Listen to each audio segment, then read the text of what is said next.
어제 교회가 무엇인지 보았습니다. 교회는 하나님의 약속, 은혜의 언약에 속한 사람들의 모임입니다. 하나님의 은혜 언약은 뭐냐 했을 때 예수님 안에서 구원하시고 하나님의 자녀가 되게 하시는 약속입니다. 이 약속에 속한 사람들, 그러니까 예수 믿는 사람들로 이루어진 모임이 교회입니다. 교회를 구분하는 여러 가지 방법이 있는데 그 중에 한 가지, 오늘은 보이는 교회와 보이지 않는 교회, 이렇게 구분해서 말씀드리겠습니다. 보이지 않는 교회는 시간과 장소를 초월해서 모든 예수 믿는 사람들이 속한 교회를 말합니다. 이 보이지 않는 교회에는 과거와 현재와 미래와 하나님께서 택하신 모든 예수 믿는 사람들, 지구의 한국뿐만 아니라 일본과 미국과 아프리카와 유럽과 모든 하나님께서 택하신 사람들로 이루어진 교회가 보이지 않는 교회입니다. 그리고 이제 보이는 교회가 있습니다. 오늘날 이 세상에서 눈으로 볼 수 있는 모든 교회가 다 이제 보이는 교회가 됩니다. 우리 푸른 초장교회도 이제 보이는 교회 중 하나입니다. 그런데 이렇게 모든 보이는 교회 중에서도 한 교회를 딱 짚어서 말할 때에는 그냥 교회라고 하지 않고 지교회라고 합니다. 지교회. 지교회라고 할 때에는 교회가 그냥 따로따로 이렇게 있는 게 아니라 모든 교회는 하나로 연결되어 있다 해가지고 지교회라고 합니다. 우리 푸른초장교회는 대한예수교장로회 합신 부산노회에 속한 교회입니다. 그리고 이 교회, 지교회에 속한 사람들도 부르는 호칭이 있습니다. 뭐라고 부르냐면 이제 교인이라고 부릅니다. 교회에 있는 교인. 오늘은 교인에 대해서 살펴보도록 하겠습니다. 하나님께서 교인을 어떤 사람으로 부르셨을까요? 오늘 읽었던 베드로전서 2장 9절 말씀을 보시면 이제 네 가지 특징이 나옵니다. 첫째는 뭐냐? 택하신 족속이라고 합니다. 우리가 교회가 된 것은 하나님께서 우리를 예수님 안에서 택하여 부르셨기 때문에 우리가 교회가 되는 겁니다. 둘째는 왕 같은 제사장이라고 합니다. 제사장은 뭐 하는 사람이죠? 하나님을 섬기는 사람입니다. 하나님께서는 우리를 하나님을 섬기도록 부르셨습니다. 그래서 교인이 가진 가장 큰 특권이 뭐냐면 특권입니다. 특권이 뭐냐? 하나님을 직접 섬길 수 있다는 사실입니다. 물론 여기서도 오해하지 말아야 할 것이 한 가지 있는데 우리가 어떻게 하나님을 섬길 수 있게 됐지요? 예수님 안에 있기 때문입니다. 예수님이 없으면 우리는 하나님을 섬길 수 있을까요? 없을까요? 섬길 수가 없는 겁니다. 예수님이 있기 때문에, 그래서 우리가 하나님을 직접 섬긴다 할 때에는 반드시 예수님을 통해서, 예수님을 안에서, 예수님을 의지해서 하나님을 섬기는 겁니다. 자, 그렇게 할 때 하나님과 나 사이에 중간에 다른 그 어떤 사람도 중간 역할을 할 수 있는가? 그럴 수 없다라는 것입니다. 예를 들면 하나님과 나 사이에 목사가 있어서 목사를 통해서 하나님을 섬겨야 되냐? 그렇지 않다는 겁니다. 하나님과 나 사이에 사제가 있어서 사제를 통해서 하나님을 섬겨야 되는가? 그렇지 않다는 겁니다. 구약 시대에는 하나님께 제사를 드리려고 하면은 누구에게 가야 됐어요? 제사장에게 가야 됐습니다. 그러나 이제는 그렇지 않다는 겁니다. 우리 모두 다 예수님을 통해서, 예수님을 의지해서, 예수님을 믿는 믿음 안에서 내가 직접 하나님을 섬기게 되었습니다. 그 다음으로 세 번째는 우리를 향하여 거룩한 나라다라고 하십니다. 거룩하다는 것은 간단하게 말하면 구별되었다. 구별되었다. 누구랑 구별되었는가? 세상과 구별되었습니다. 세상과 구분되어서 어디에 속했냐? 하나님께 속했습니다. 하나님께 속해서 이 세상에 하나님의 나라를 드러내는 사람들이 누구냐? 우리들이다. 그렇게 가르쳐 주시죠. 마지막 넷째는 우리는 하나님의 소유가 된 백성이다. 이렇게 가르쳐 주십니다. 하나님께서 우리를 이렇게 택하시고 왕 같은 제사장이 되게 하셔서 직접 하나님을 섬기게 하셨고 거룩한 나라가 되어 하나님의 나라를 드러내게 하셨고 또 하나님의 소유가 되게 하셨습니다. 그런 우리를 가리켜서 교회에 속한 우리를 가리켜서 교인이라고 부른다고 했습니다. 푸른 초장교회에 속한 사람은 이제 뭐냐? 푸른 초장교회 교인인 것입니다. 교인에는 네 종류의 교인이 있습니다. 입교인과 유아 세례 교인과 학습 교인과 원입교인입니다. 입교인은 누구냐? 15세 이상 된 사람으로 이제 예수님을 믿고 세례를 받은 사람입니다. 그리고 또는 유아 세례를 받고 자기 입으로 이제 신앙을 고백하여 입교인이 된 사람입니다. 이 사람들을 입교인이라고 합니다. 교회 안에는 이제 입교인이 있는 것이죠. 그리고 유아 세례 교인이 있습니다.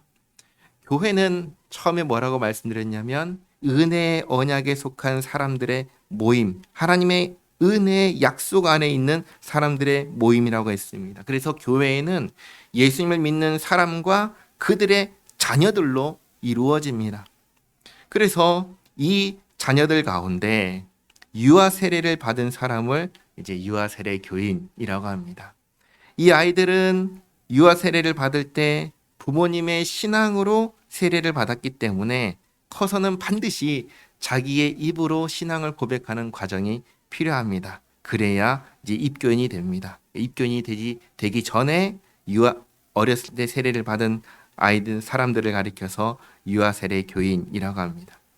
그 다음은 이제 학습 교인이라고 해서 세례를 받을 준비를 하는 사람을 말하고 마지막으로 원입교인이 있습니다.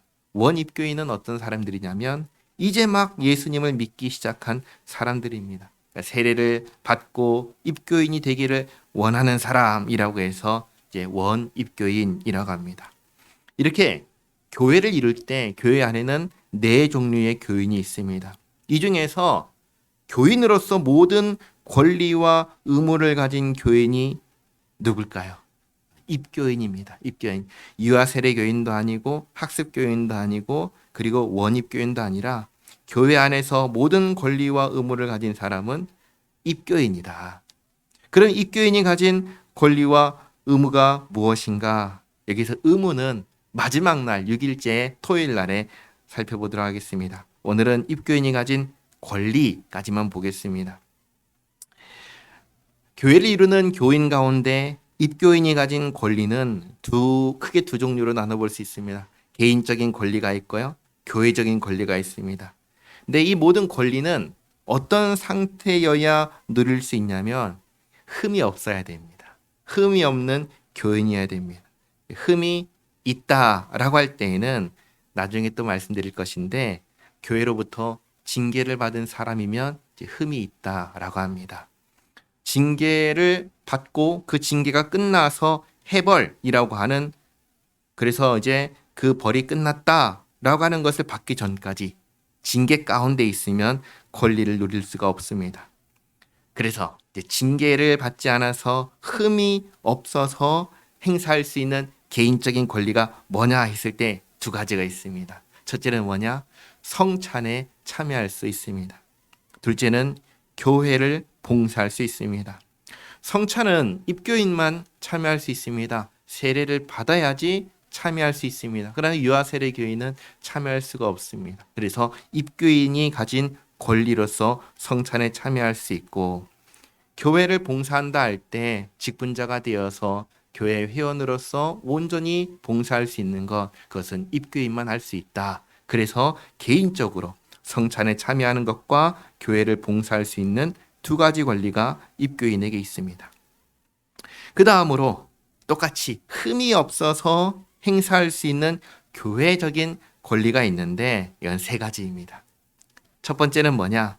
공동의회의 회원이 됩니다. 교회는 1년에 한 번씩 반드시 정기적으로 한 번씩 전체 회의가 있습니다. 그 회의에 이제 참여할 수 있는 회원이 되는 것이죠.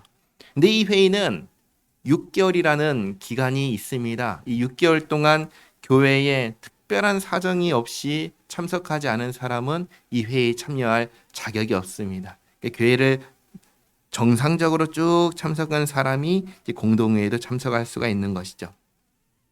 그렇게 참석했을 때 두 번째로 목사를 청빙하거나 장로, 안수집사, 권사를 선거하거나 또는 여러 가지 안건에 투표할 수 있는 투표의 권리가 있고, 또 헌법이 정한 자격을 갖춘 사람이 이제 장로, 안수집사, 권사 등의 후보로 선출될 수가 있습니다. 이것이 이제 두 번째 입교인이 가진 교회적인 권리입니다.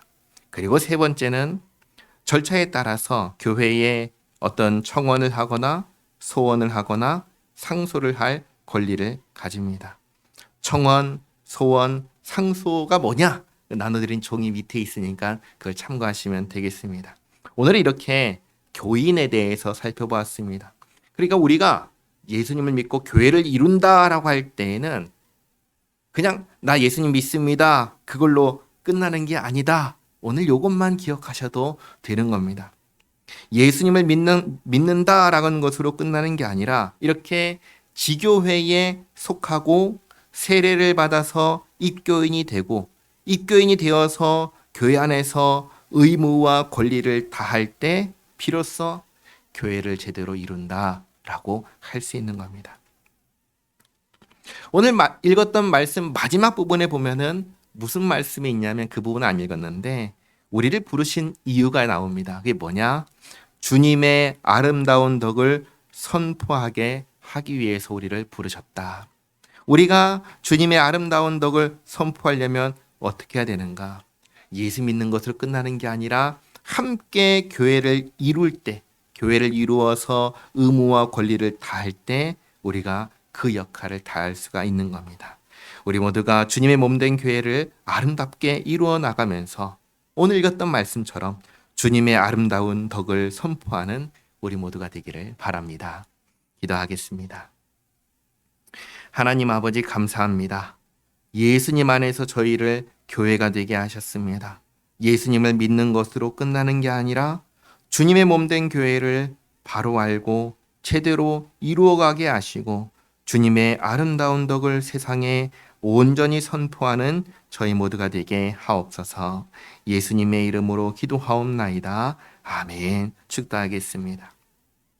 우리 주 예수 그리스도의 은혜와 아버지 하나님의 사랑과 성령의 교통하심이 하나님의 부르심을 받아 주님의 몸된 교회의 지체가 되었음을 기억하고 왕같은 제사장으로 하나님을 직접 섬기며 받은 은사와 권리로 주님의 교회를 아름답게 세우겠다고 다짐하는 여기 모인 주님의 권속들 머리 위에 이제로부터 영원토록 함께 있을지어다. 아멘.